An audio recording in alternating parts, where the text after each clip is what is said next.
ग्रहों का राजा बृहस्पति एक विशाल दुनिया, जो वैज्ञानिकों का मानना है कि सौर मंडल की उत्पत्ति को बेहतर ढंग से समझने में हमारी मदद कर सकती है। प्राचीन सभ्यताओं द्वारा एक भटकते हुए तारे के रूप में देखा गया। बृहस्पति को विस्तार से देखने से पहले 1610 तक का समय लगा, जब गैलीलियो ने पहली बार एक छोटी दूरबीन के माध्यम से देखा और गैस विशाल के सबसे बड़े चंद्रमाओं की खोज। हाल के दिनों में और गैलीलियो की विरासत को जारी रखते हुए 9 रोबोट अंतरिक्ष यान ने गैस ग्रह का दौरा किया है, जिनमें से 2 कक्षा में प्रवेश कर चुके हैं, जिससे हमें इसकी जटिल नाटकीय वातावरण का अध्ययन करने की अनुमति मिलती है, जैसे पहले कभी नहीं। इन महत्वाकांक्षी मिशनों के कारण वैज्ञानिकों ने विशाल दुनिया को समझने में बहुत बड़ी प्रगति की है, जो थोड़ा और अधिक है।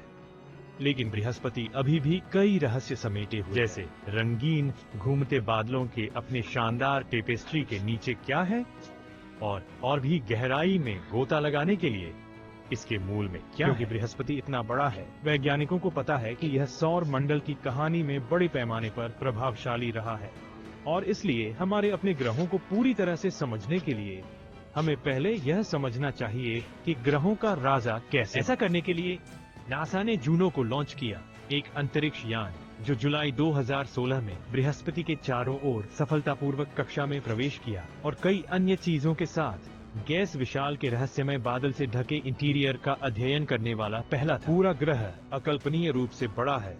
यदि पृथ्वी एक अंगूर का आकार था, उदाहरण के लिए, तो बृहस्पति एक बास्केटबॉल के आकार के बारे में हो। बृहस्पति के अंदर वायुमंडल जितना गहरा गिरता है, उतना ही तंग इसे एक साथ निचोड़ा जाता है। दबाव और तापमान में वृद्धि होती है, यह कोर के करीब हो जाता है। वास्तव में विचित्र वातावरण बनाने के लिए आपको जो कुछ भी चाहिए। इसके इंटीरियर को परतों में भी विभाजित किया जा सकता है, हालांकि प्रत्येक परत के बीच संक्रमण बेहद क्रमिक है और प्रत्येक संक्रमण के बीच की दूरी बहुत अधिक है। ग्रह का बाहरी हिस्सा या परिचित धारियां और भंवर जो बृहस्पति को इतना पहचानने योग्य बनाते हैं, अमोनिया और पानी के ठंडे घने बादल हैं, जो हाइड्रोजन और हीलियम के पारभासी वातावरण में तैर रहे। ये घने बादल बृहस्पति के अंदर अस्पष्ट करते हैं और इसकी वास्तविक संरचना को छुपाते हैं। लेकिन जूनो वैज्ञानिक उपकरणों के एक शक्तिशाली पेलोड से लैस था, जो ग्रह को मापता और जांच करता था, जिससे वैज्ञानिकों को यह समझने में मदद मिलती थी कि क्या अंदर चल रहा है। घने अराजक बादल वाले वातावरण के नीचे, जो सैकड़ों मील तक फैला हुआ है, दबाव और तापमान धीरे धीरे बनता और तब तक बनाता है जब तक कि अधिकांश वायुमंडल पर हावी हाइड्रोजन गैस धीरे धीरे तरल में संकुचित नहीं हो जाती है, जिससे सौर मंडल में सबसे बड़ा महासागर बन जाता है। लेकिन याद रखें, यह बहते पानी का महासागर नहीं है, बल्कि हाइड्रोजन का महासागर है।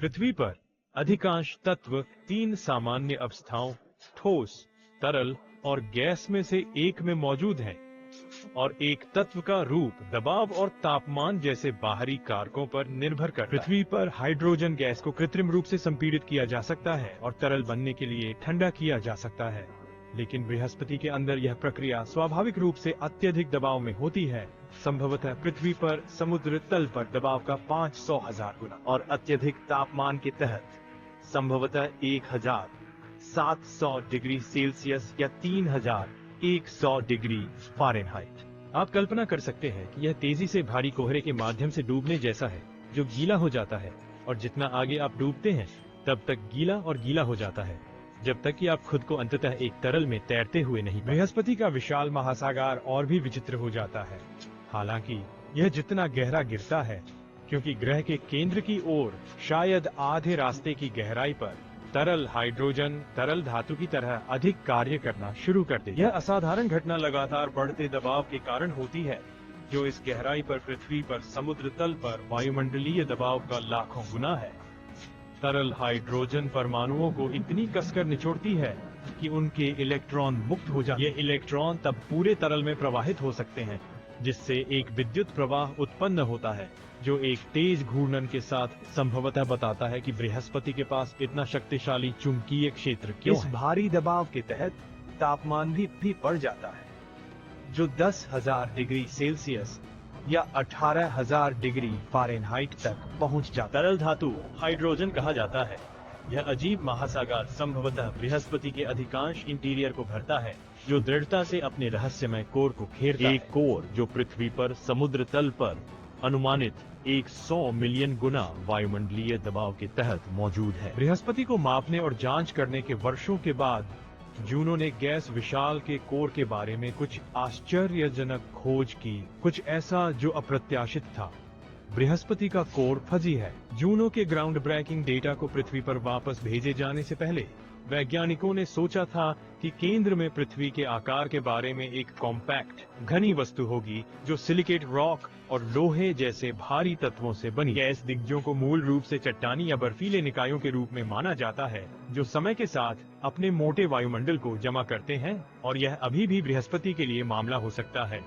लेकिन जूनो ने पाया कि इसका कोर पतला या फैला हुआ है, तेज सीमाओं के बिना, और तरल धातु हाइड्रोजन में मिश्रित जो इसे घेरता है। इस फजी कोर से पता चलता है कि बृहस्पति का अपने इतिहास की शुरुआत में किसी अन्य ग्रह के साथ एक बड़ा प्रभाव था, जब सौर मंडल अरबों साल पहले एक युवा और हिंसक स्थान। कंप्यूटर सिमुलेशन वैज्ञानिकों को दिखाते हैं कि घने कोर समृद्ध और भारी तत्वों के साथ पृथ्वी के आकार के लगभग 10 गुना चट्टानी प्रोटोप्लानेट के साथ टक्कर अरबों वर्षों तक बृहस्पति के कोर को बिखेरने और पतला करने के लिए पर्याप्त ऊर्जा पैदा कर सकता। हालांकि वैज्ञानिकों को शनि, यूरेनस या नेपच्यून के इंटीरियर के बारे में पर्याप्त जानकारी नहीं है। अभी तक यह कहना है कि बृहस्पति का कोर असामान्य है, या क्या यह विशाल प्रभाव सिद्धांत सही। बृहस्पति के शानदार बादलों के नीचे यह स्पष्ट है कि एक अकल्पनीय अजीब वातावरण मौजूद है। एक ऐसा वातावरण जो झुलसा रहा, हिंसक और कुचल और कसकर एक रहस्य को पकड़ रहा है, जो आज भी वैज्ञानिकों को चकित कर रहा है। अभी के लिए बृहस्पति के विचित्र कोर को एक रहस्य रहना होगा, लेकिन एक रहस्य जो धीरे धीरे हल हो रहा है।